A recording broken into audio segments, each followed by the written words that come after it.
Bom, gente, agora falamos e trazemos um raio-x para vocês do mercado de fundos imobiliários nesse primeiro trimestre de 2026.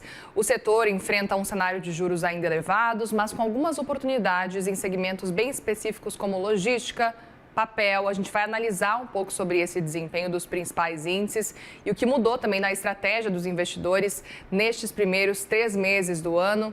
Quem conversa com a gente é Flávio Pires, analista de FIIs, que traz para a gente os destaques desse balanço trimestral. Bem-vindo aqui no Money, um bom dia para você. Bom dia, muito obrigado pelo convite. Eu que agradeço pela presença e quero justamente falar com você sobre esse cenário e olhando para o raio-x do mercado de fundos imobiliários, queria entender um pouco da sua avaliação, porque olhando para esse cenário, a gente percebe que tem uma valorização em torno de 24% do IFIX em 12 meses especificamente.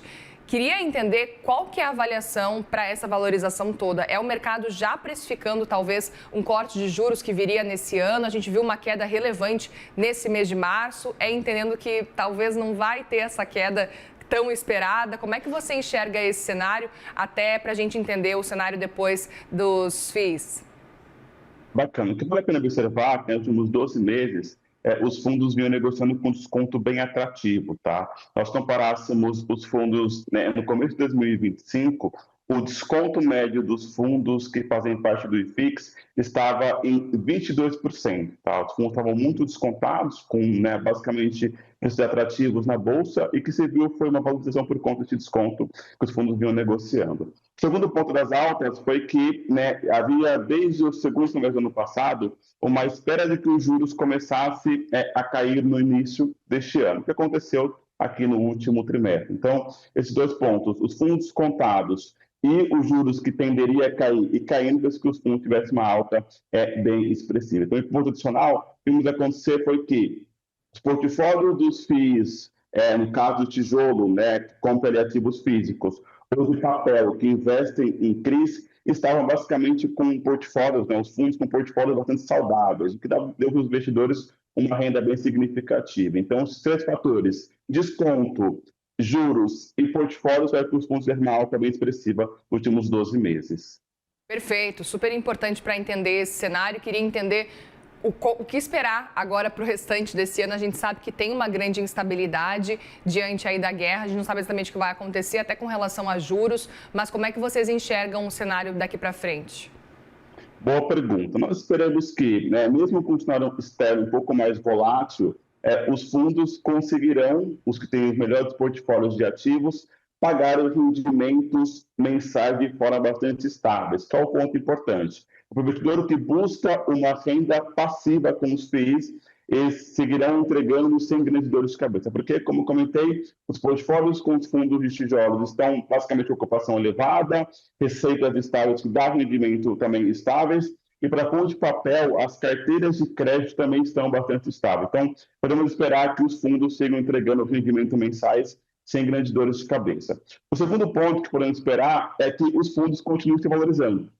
No final, ainda, né, os fundos que compõem o IFIX, que é o índice do segmento, negociam com desconto atrativo, desconto que estava lá no ano passado em 22%, ainda segue, nesse caso, em 14%, não é um super desconto, mas é um desconto, faz que os fundos consigam ter espaço ainda para a valorização. E o terceiro ponto é que esperamos ver, né, ao longo deste ano, né, a entrada de investidores, pessoas físicas no mercado de FIIs. Como nós publicamos no nosso último relatório de mercado, nós esperamos que, ao longo de 2026, o mercado de fundos no Brasil receba ao menos 400 mil novos investidores, vindo basicamente de pessoas físicas que não conhecem o produto, que buscam uma renda mensal passiva e que quer começar a diversificação do portfólio, saindo um pouco mais da renda fixa, indo para a renda variável e tendo os FIIs como um ponto interessante de investimento. Como também aqui um destaque, nós vimos nos meses de janeiro e fevereiro o mercado recebendo mais de 100 mil novos investidores, tudo bem interessante.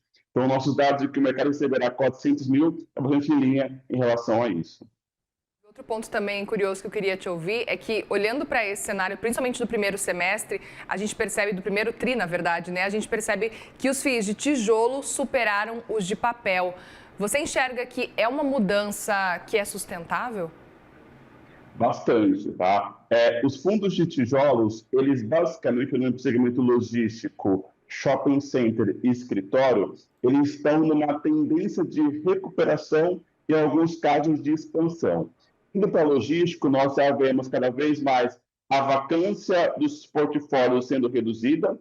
Hoje, as empresas já estão construindo, basicamente, galpões sob medida, porque não tem mais galpões para serem locados. E as corporativas, vemos em São Paulo uma elevação da taxa de ocupação, especialmente na região da Faria Lima, Paulista e também Chucre Zaidan. E para shopping center, mesmo que temos o consumo arrefecendo ao longo do tempo, elas depois podem ser bastante saudáveis, entregando rendimento para receita para rendimento para o investidor. Então, sempre que passa no mercado de tijolo, que é logístico, shopping e escritórios, indo muito bem, dando espaço, então, para recuperação ao longo deste ano como um todo.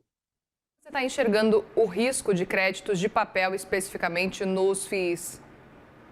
Bom ponto. A gente vê casos pontuais de risco de crédito, pegando um pouco mais empresas que estão com condições financeiras desfavoráveis, e faço que tenham que renegociar condições de créditos, projetos que não conseguem se pagar. Tá? Aí sim dá um pouco mais de risco de não conseguir cumprir a obrigação do CRI, que é pagar juros e amortização, e se impactar o fundo imobiliário. Mas, de modo geral, os fundos desse mercado, boa parte deles, contam com, quando dão crédito para o devedor, para o projeto, eles contam com o imóvel dado como garantia.